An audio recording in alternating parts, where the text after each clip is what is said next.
Hello বন্ধুরা, তোমরা সবাই কেমন আছো? দেখো সকালবেলা আমি বসে পড়েছি সবজি টবজি সব কাটতে। তো দেখছো এগুলো হলো কলমির শাক করবো। আজ আমি নিরামিষ করে কলমির শাক করবো, জানো আজকে তো মঙ্গলবার, তার জন্য পেঁয়াজ দিয়ে কলমির শাক খুব ভালো লাগে। তো এগুলো বাছা হয়ে গেছে, এই দেখো এবার ধোবো, ধুয়ে কাটবো। আর এই শাক কটা আছে এটা বেছে নেবো। আর কলমির শাক জানো তো মানে কি হয়, মানে কমে না। কলমির শাকটা তোমার যতটাই ততটাই থাকে, অন্য শাক কমে যায় কিন্তু। আর এই কলমির শাক তো জলা কলমির শাক, এগুলো না ভালো করে কী করতে হবে বলো তো, গরম জলে আগে ধুয়ে, একটা পোকা পাতা আছে, গরম জলে ধুয়ে ভাপ দিয়ে নিতে হবে। ভাপ দিয়ে নিলে তাহলে তোমাদের কি বলছি বলো তো, ভাপ দিয়ে নিলে ভালো। মানে এখনকার তো শাক সবজি খাওয়া তো সবসময় গরম জল দিয়েই করে নিতে হয়, মানে ভাপ দিয়ে। আর এদিকে আমি কি করব বলো তো, পটল দিয়ে সোয়াবিন দিয়ে করব। আর এই যে ভেন্ডিগুলো ফ্রিজ থেকে বের করে রেখেছি, ভেন্ডিগুলো ভাতে দেবো। আমাকে না খুব ভালো লাগে ভেন্ডি ভাতে, দেখো কচি পুরো, মানে অসাধারণ লাগে ভেন্ডি ভাতে। তবে পটলগুলো দিয়ে সোয়াবিন দিয়ে করব। তো একটা পটল পেকেও গেছে, তো পটল আলু সোয়াবিনের রেসিপিটা আমি তোমাদের সাথে শেয়ার করব। তো পটল কটা কাটবো, আলু কাটবো, আর সোয়াবিন জলে ভিজিয়ে রেখেছি। এবার রান্নাটা করব, আগে শাকটা বেছে কেটে নিই, ধুয়ে কাটবো। আমি পটল কেটে নিয়েছি, আর পটলগুলো না আলাদা করে নিয়েছি। আলুও কাটা হয়ে গেছে, আর দেখো পটলগুলো পেকে গেছে। তো পটলটা কাটা আছে, এইভাবে কেটেছি। আর এদিকে আলু দেখো এই কটাই কেটেছি, কড়াইতেই রেখেছি। এর মধ্যে সোয়াবিন দেবো, দিয়ে একটুখানি ভাপ দিয়ে নেবো। আলু সবসময় না একটু ভাপ দিয়ে নিলে রান্নাটা ভালো হয়। আর আলুর যে একটা জল থাকে ওটা বেরিয়ে যায়। জল বলতে আলুটা তো এমনি খাওয়াটা, অনেকে আলু পছন্দ করে না, অনেকের বারণও থাকে। যাই হোক, আলু পটল আর সোয়াবিন দিয়ে সবজি বানাবো, যেন সোয়াবিন আর আলুটাকে এখন গরম জলে একটু ভাপ দিয়ে নেব। তো কাটা হয়ে গেছে, এবার মশলা আদা জিরে দেবো। কী দিই চলো ভাপ দিই আগে। তো আলু কেটে ধোয়া হয়ে গেছে। আর এদিকে দেখো আমি পটলগুলোকে লবণ হলুদ মাখিয়ে রেখে দিয়েছি, মানে আগের থেকে লবণ হলুদ দিয়ে মেখে রাখলে ভালো হয়। আর এবার এর মধ্যে জল দেবো, আর সোয়াবিনগুলো দিয়ে একটু লবণ দিয়ে ভাপ দিয়ে নেব। সোয়াবিনগুলো দিয়ে দিলাম, জলে ভিজিয়ে রেখেছিলাম, আর একটু জল দেবো, আর একটু লবণ দেবো। তো এবার ঢাকা দিয়ে দেবো, একটু ঢাকা দিয়ে থাকলে না ভালো হয়।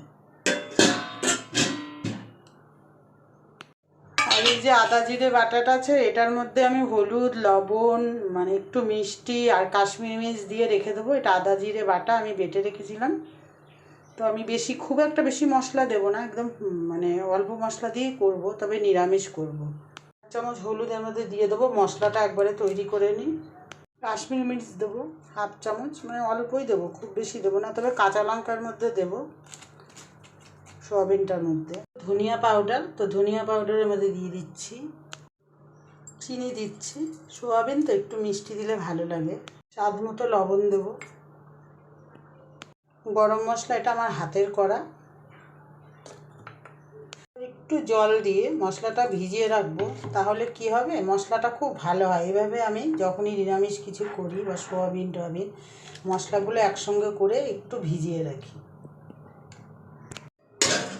সোয়াবিনটা হয়ে গেছে, এবার নামিয়ে নেব, কারণ হালকা ভাপ দিয়ে নিলাম।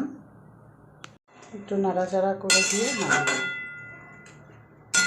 মানে জল টল পুরো ছেঁকে নেব, নিয়ে এবার রান্নাটা শুরু করব। আগে আলু পটলগুলো ভেজে নেব। আমার শাক ভাজা হয়ে গেছে। যেই শাকগুলো আমি বাছছিলাম সেইগুলো ছাড়িয়ে কেটে একটু গরম জলে ভাপ দিয়ে নিয়ে শাকগুলো হয়ে গেছে। এবার আমি কলমির শাক, এটা কালো জিরে কাঁচা লঙ্কা ফোড়ন দিয়েছি, আর স্বাদ মতো লবণ, একটু চিনি দিয়েছি, দিয়ে শাকটা করলাম আজকে কলমির শাক। তো এটাকে নামিয়ে এখন আমি সোয়াবিনটা বসাবো। কড়াইতে তেল দিয়ে দিয়েছি, তেলটা গরম হলে আলুটা একটু ভেজে নেব, আর সোয়াবিনটা একটু আংশিয়ে নেব।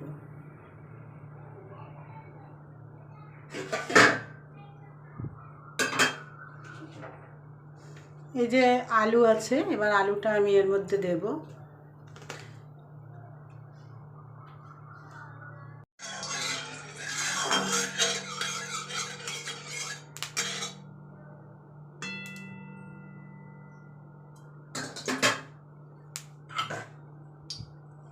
তো এই যে পটল আছে বন্ধুরা, এই পটলটা আমি লবণ হলুদ দিয়ে মাখিয়ে রেখেছিলাম, আগে পটলটা ভাজবো আলু ভাজার আগে।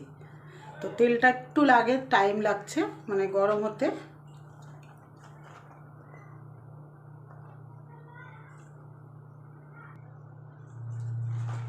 পটলগুলো দিয়ে দিচ্ছি।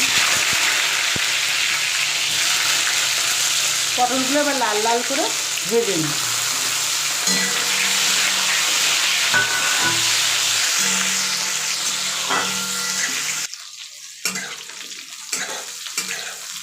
পটল ভাজা চলছে, আর একটু পরে নামিয়ে নেব।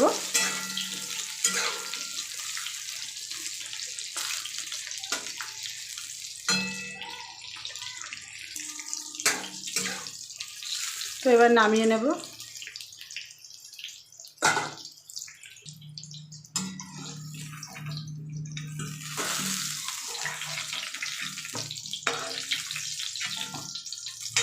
এবার আলুগুলো এর মধ্যে ভেজে নেব।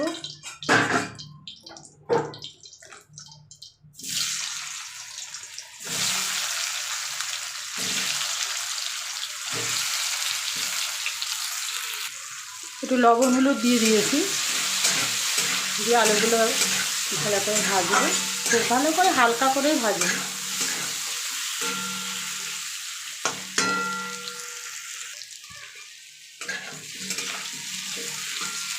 প্রায় আলু ভাজাটা হয়ে গেছে। এবার সোয়াবিনগুলো আমি এর মধ্যে দিয়ে একটু হালকা ফ্রাই করে নিই।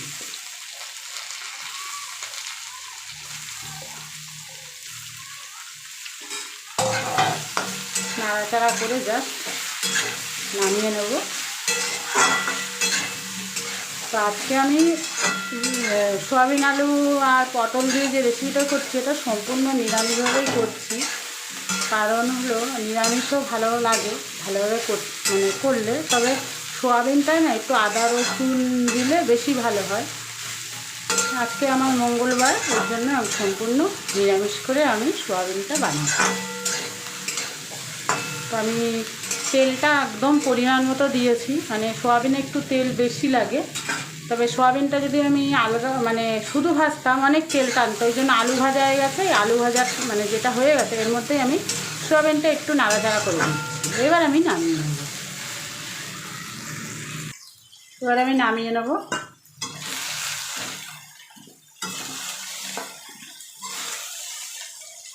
সব তেল টেনে নিয়েছে। সোয়াবিন এমন জিনিস অনেক তেল টানে, ওই জন্য আমি আলুর সাথে সোয়াবিন বড়িগুলো ভেজে নিলাম।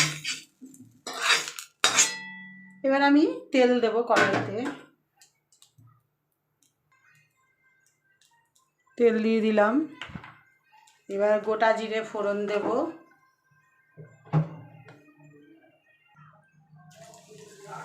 তেজপাতা দেব, গোটা গরম মশলা দিয়ে দিলাম।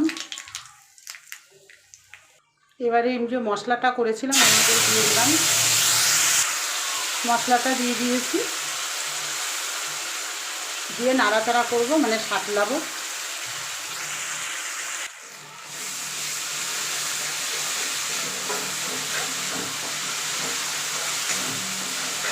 একটু জল দেবো।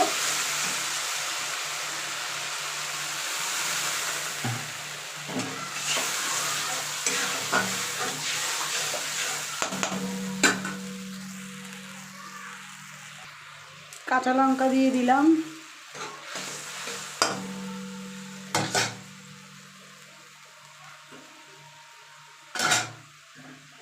এবার আমি সোয়াবিন পটল আলু একসঙ্গে দিয়ে দেবো।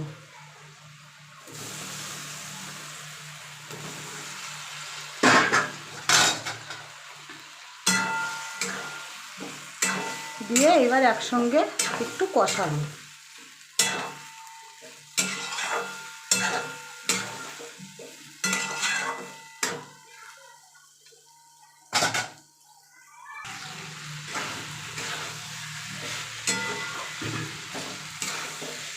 তো কষে গেছে। আমি আলু সোয়াবিন আর পটল একসঙ্গে মশলাটার মধ্যে দিয়ে দিয়েছিলাম, দিয়ে কষিয়ে নিলাম। এবার আমি জল দেবো, তবে জলটা না এটা একটু মাখা মাখা করবো। দেখো আলু গলেও গেছে।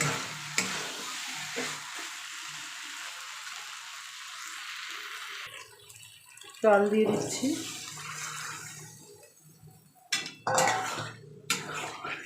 আর একটু দেবো।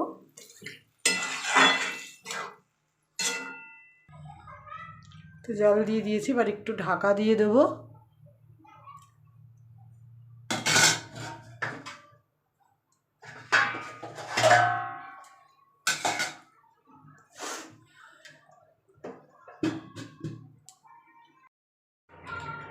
তো ঢাকা খুলে নিচ্ছি।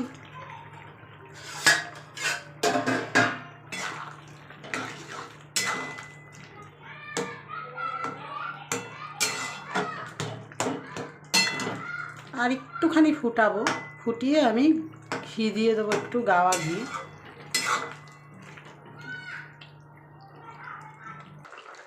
তো মোটামুটি হয়ে গেছে, এবার আমি গাওয়া ঘি দিয়ে দেবো।